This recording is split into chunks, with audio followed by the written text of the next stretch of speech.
Good evening, everyone. I'm Kevin Hodge. Tonight on your WZMQ 19 News, President Trump is calling for nationalized elections, sparking backlash and legal questions. Plus, trouble in Michigan's child care system. Lawmakers are demanding answers after a new audit reveals major issues. And this Saturday, Hiawatha National Forest is hosting its Winter Trails Day with free ski rentals and lessons for kids. Your 19 News at 6 starts now. Live from the UP, this is WZMQ 19 News at 6.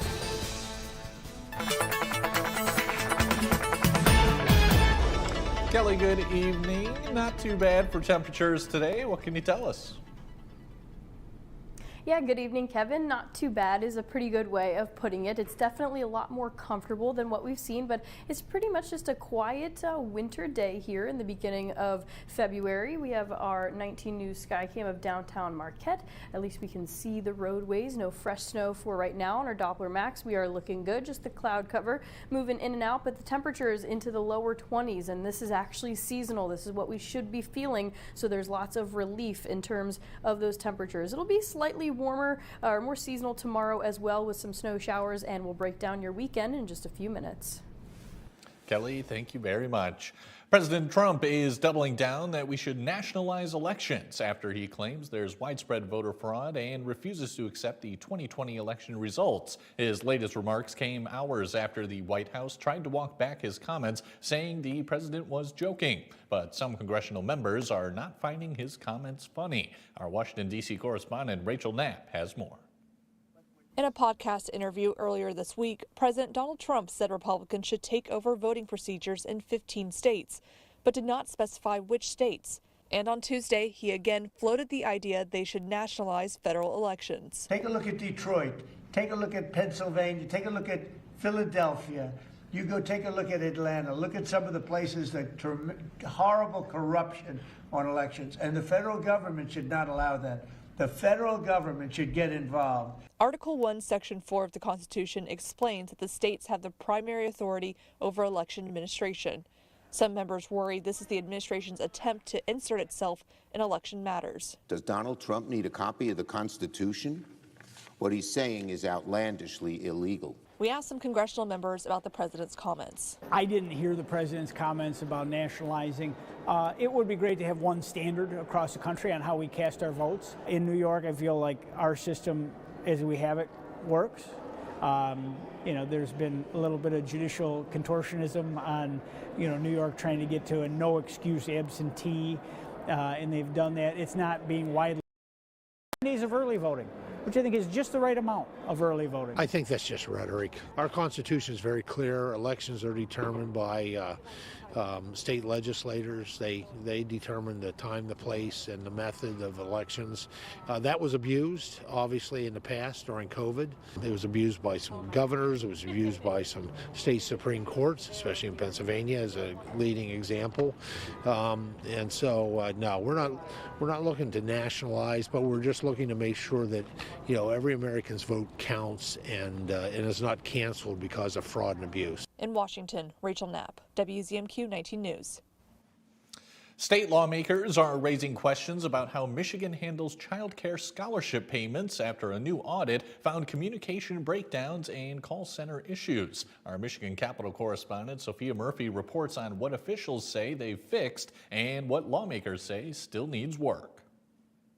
Lawmakers are pressing officials with the Department of Lifelong Education, Advancement, and Potential following a report from the Office of the Auditor General.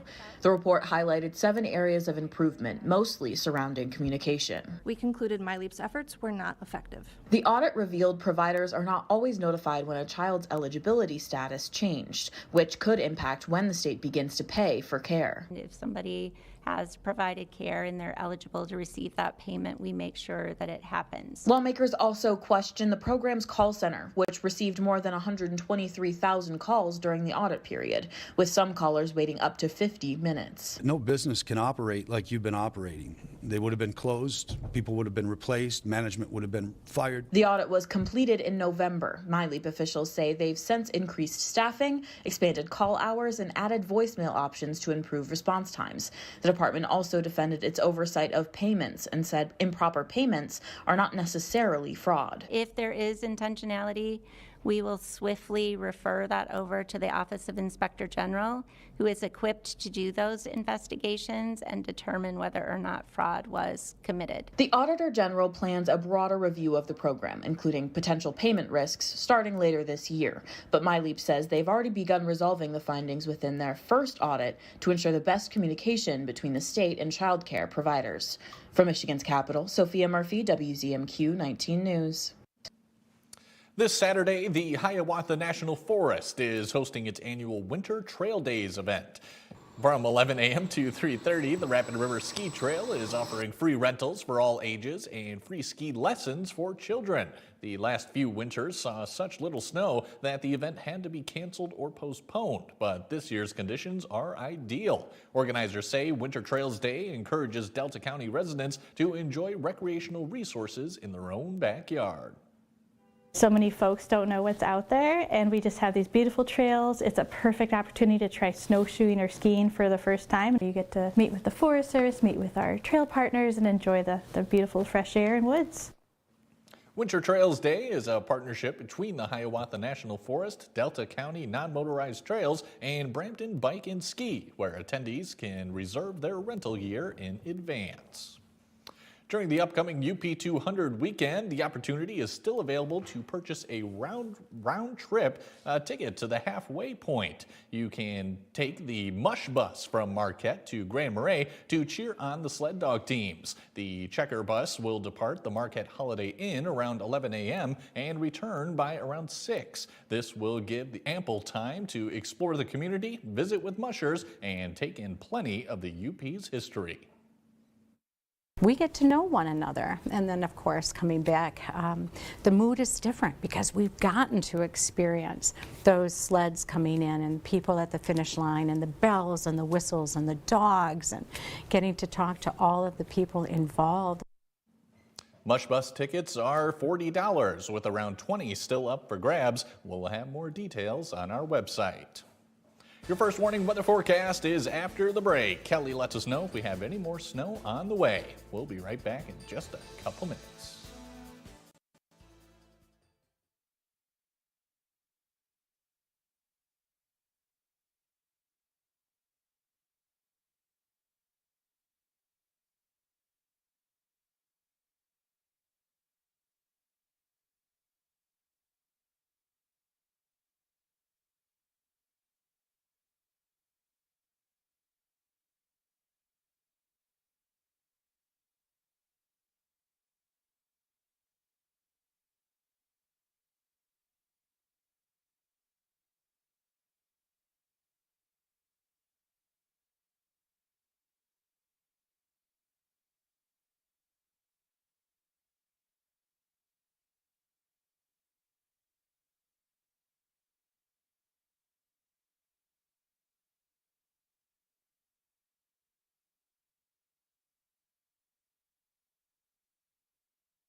Now, WZMQ TV 19 First Warning Weather with meteorologist Kelly Rowland.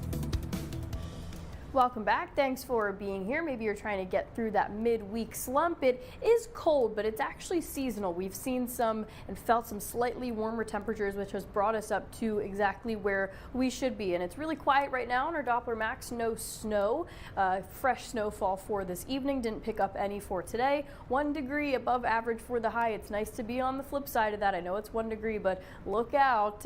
We're coming for you, summer. That'll be here before you know it. But yeah, this is where we should be, and we will keep that for tomorrow, but we are looking at another dip in the temperatures, and this snow will bring us a little bit of a coating. It's going to be throughout the day tomorrow, and it might linger into your Friday morning. We'll have cloudy skies because of it, and here's that lingering snow into Friday, and then throughout the day, maybe a few leftover flakes. So if I put on the future snow all the way from now until Friday morning, this is what we could be looking at. I'd say a dusting is about 1 inch or 2. This might be a coating, so about 3 to 4 inches for everyone. That's the general consensus here for the snow. Definitely something we can handle at this point in the winter, in the beginning of February. But the temperatures, when this snow moves through, they're going to raise just a little bit before they dip down for Saturday. So this is at 2 a.m. on Friday. I know it paused it at a weird time, but this is just to show you when it's going to be the warmest on here for the next few days. And then temperatures will actually drop throughout the day on Friday. So if you head out the door in the morning and it's upper 20s, it's not going to be that warm or comfortable as you end the day. We'll be into the single digits by the afternoon. So Friday might be a little deceiving for the temperatures. Just want to let you know they drop throughout the day. So we kick off the weekend, at least for those temperatures, into the mid-20s, dropping through the day. That's when the cold air really settles in for Saturday. But the snow clears out. So if you need to head to the grocery store and get any of your food that you're looking to make for Super Bowl Sunday, it's going to be a great day to do so as long as you're bundled up. And then for Sunday, whether you're actually headed out to Santa Clara or you're watching the game at home, we're looking at calm conditions, mid-20s. Going to be a really nice day to just stay inside and enjoy the game and prepare for the next week ahead. And for those of you that are continuing to enjoy those ice fishing, ice skating, anything like that, I know I have to say it every time. I just have to every time I show it. Please be safe. No ice is safe ice. Check the thickness, but we at least have that red here, which is the 92, 100%. I would say at least 6 inches of thickness for the ice would be safe, but I'm not encouraging it. I'm just letting you know the cold temperature does help with, of course, bringing in some more of that ice, but you just got to be careful as we get through the final stretch of winter. We rise to the lower 30s for Thursday and Friday. We dip down for Saturday, but luckily the temperatures quickly rebound, keeping it snow-free for your Super Bowl Sunday. And then we head into next week into the mid-30s with a few scattered flurries. Kelly, thank you very much. And coming up next on Insights, we're joined by Aspirus Health to hear how to deal with depression and mental health during the winter months. That conversation's in 2 minutes.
You're watching WZMQ 19 News, live and local, with Kevin Hodge.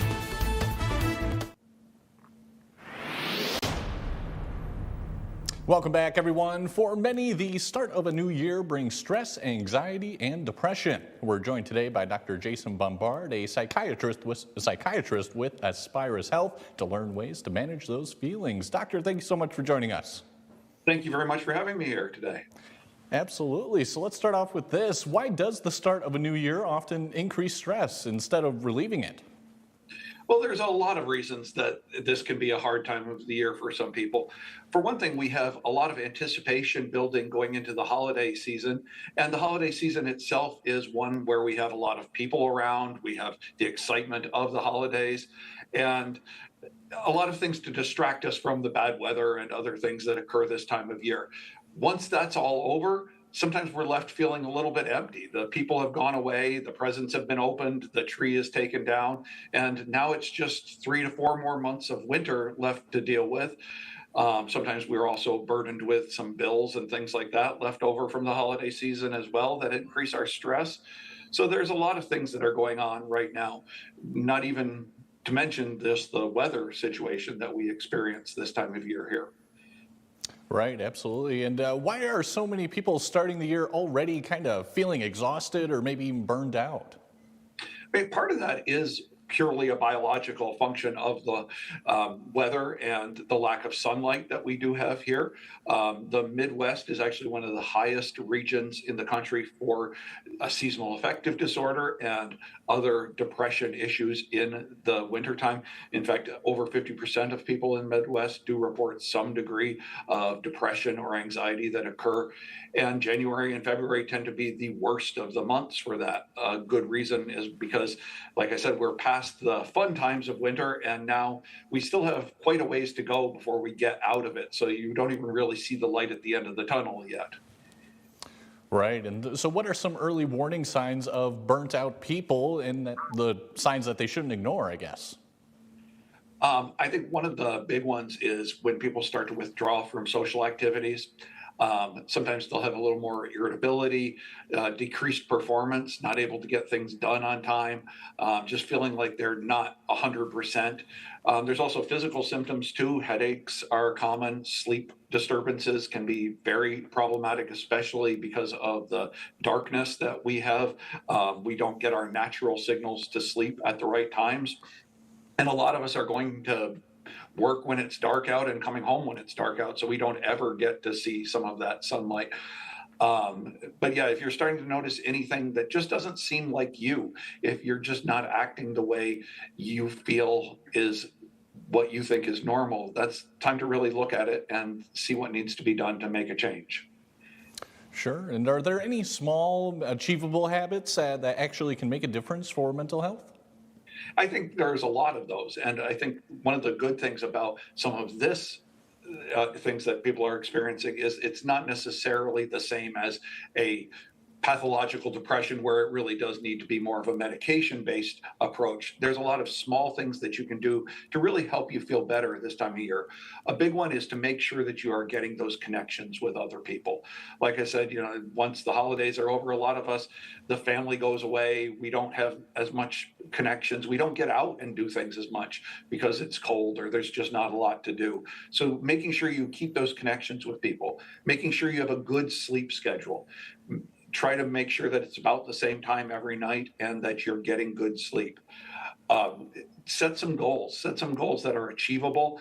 We all like to make our January 1st resolutions, and a lot of those tend to be very vague and not very achievable or quantifiable. Like, I want to be healthier. Well, what does that mean? Let's start with something that's a little more easy to achieve. Like, I want to exercise 10 minutes a day, something that you know that you can do, and then you feel a little bit better about having to do those. Movement, exercise is very important. We don't get a lot of that, most of us, in the wintertime because it's just not as easy to do that. When it's 20 below zero with wind chill, nobody really wants to go out and go for a run. So it does make it harder. In an area like this, we don't have access to a lot of the places in cities that people have where they can go and do some of these activities. So it becomes more difficult, but it's important to make sure that you keep moving and you keep trying to stay energetic even when nature's not necessarily cooperating. Gotcha. All right, Doctor. Well, those are all my questions for you. I think that's all the time we have, too. So thank you very much for joining us today. Appreciate it. Thank you for having me. Now, don't go away. Mike Ludlam has your look at sports when we come back. 5 Menominee athletes are taking their talents to the next level, including 3 state football champions. We'll have the details when we come back.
Greetings, it is 6:21:05. What am I out at?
Good evening, everyone. Today is the big day for many Division II and III football schools to announce their national letters of intent. New NMU football coach Matt Janis has done pretty well, it looks like, for his first class in the Upper Peninsula.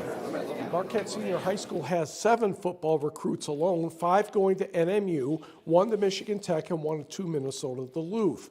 The Sentinels had a press conference this afternoon in the cafeteria, giving each player a chance to speak. Also, Marquette head coach Eric Mason talked about each of his players. 7 is probably a record for football recruits from Marquette. All of them are thankful for the opportunity at the next level. God, for keeping me healthy, keeping me able to, just go out on the field and, just walk on these 2 legs every day. And I want to thank my mom, my parents, my stepdad, Chadwick, my grandpa. There's a bunch of people that have just influenced me. I want to say thank you to my dad for driving me to all the football camps, driving me to all the games, just everything. His support has been endless. I want to say thank you to my mom for providing me with the nutrients and the power and just the will to be who I am. I'm extremely grateful for everyone. Coach Mason especially, Coach Flynn, Bush, and Masano. They push me every day and help me grow both on and off the field. Thank you to my teammates for pushing me and all the memories that we made. Well, I just want to say thank you to especially Coach Mason. He really gave me the confidence to do as much as I can on the field and off the field even. I really want to thank my mom and my dad for pushing me to be the person I am today. And to my parents, thank you for your continuous support, all the sacrifices you made to put me in this position today, all the countless hours spent watching, coaching, or volunteering. To help my sports experience never goes unappreciated, and I cannot thank you guys enough. I want to say thank you first to my parents, the rest of my family for always showing me nonstop support, whether that be driving me places, supporting me financially, conversations, almost quitting sports, that type of stuff. They've always supported me and talked me through that. I would also like to say thank you to Coach Metlack, Coach Russman, and the rest of the tech staff for their belief in me as a student and an athlete. And I want to thank my coach at UMD, Coach Weezy, for giving me a chance and giving me this opportunity. I want to thank my parents for their constant support throughout my whole life, my mom for always being with me and helping me in any way possible, and my dad for helping me in too many ways to count, from coaching me up after games to teaching me the physical, mental side of sports on a daily basis.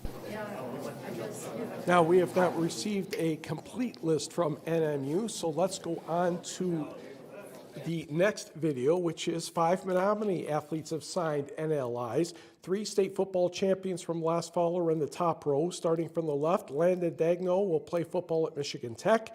Mr. UP football quarterback Tanner Terkoff and tight end Nathan Komp will head to NMU. In the bottom row, Jasmine Jasanovsky and Erica Peterson will play volleyball at Bay College. Michigan Tech signed a total of 42 recruits, and 7, if I counted correctly, are from the Upper Peninsula. Besides Menominee's Dagno, Nate Nagani's Ethan Gauthier was a UP Dream Team defensive lineman last fall. Kingsford's Jack Kriegel was a Dream Team defensive back in 2024, but injuries last season prevented him from a chance of repeating that honor. Elsewhere for the Huskies, Maddox Berkland, a defensive lineman from Norway. Running back Braden Gouge, a Dream Team running back from Houghton.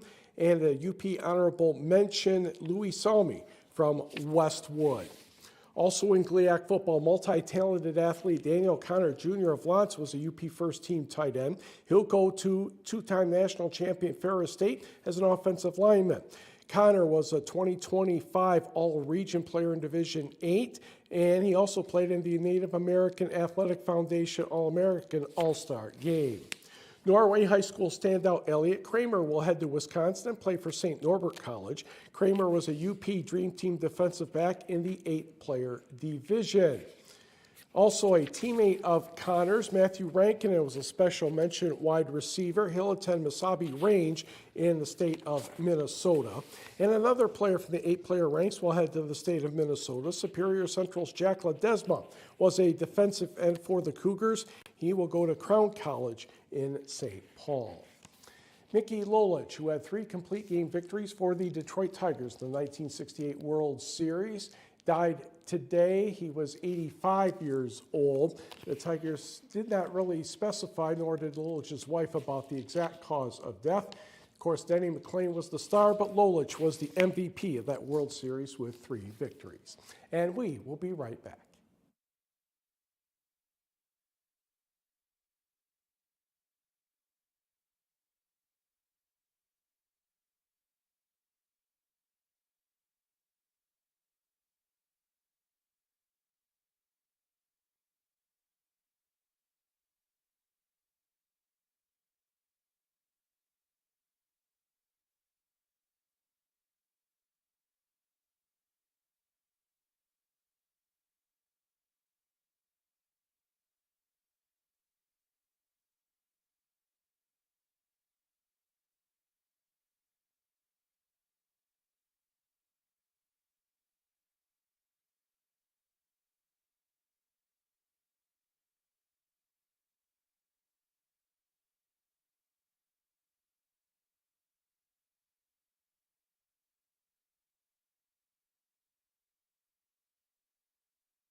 Welcome back. A final check of your forecast. We're reaching for the stars. The temperatures will actually get around freezing for those highs tomorrow with some widespread snow to start off the day. It'll last throughout the afternoon. I would say a good 2 to 4 inches lasting through your Friday morning. So just watch out as you're headed out the door tomorrow. Temperatures will be comfortable, but we will talk more about the cold surge and the weekend as a whole coming up later tonight.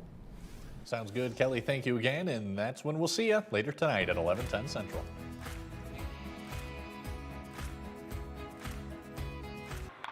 Lily Broadcasting stands with the people of Iran.